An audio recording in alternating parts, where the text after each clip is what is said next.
ต้นโตคนหนึ่งที่หวังตามาให้ตายซะ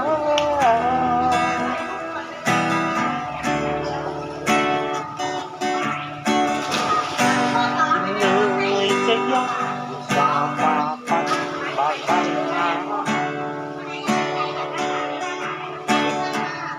หยาดเหงื่อน้ำตาไหลมากับฟ้า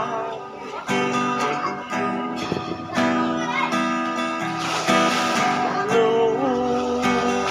ตัวเมื่อสายเกิน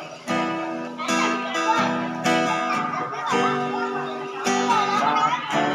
เมื่อปากไม่จืดยอม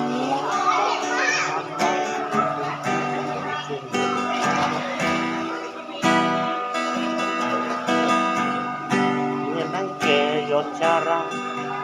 ข้าหมดความ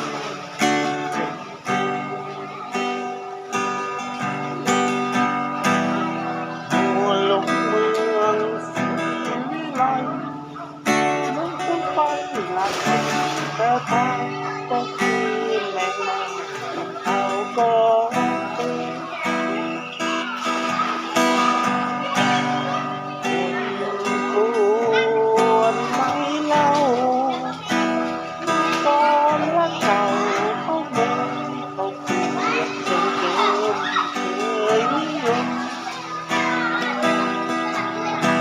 กับใจไปบ้านเราดีกว่า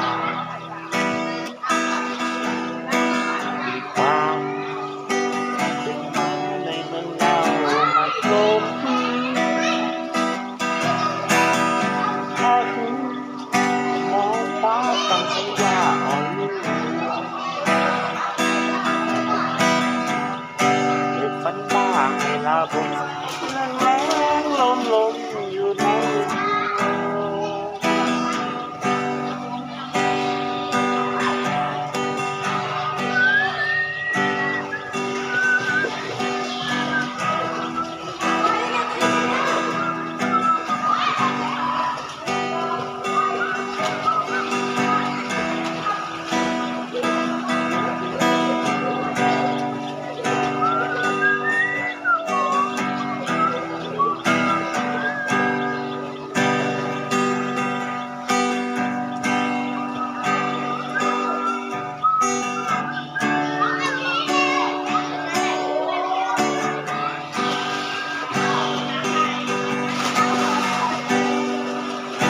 ลง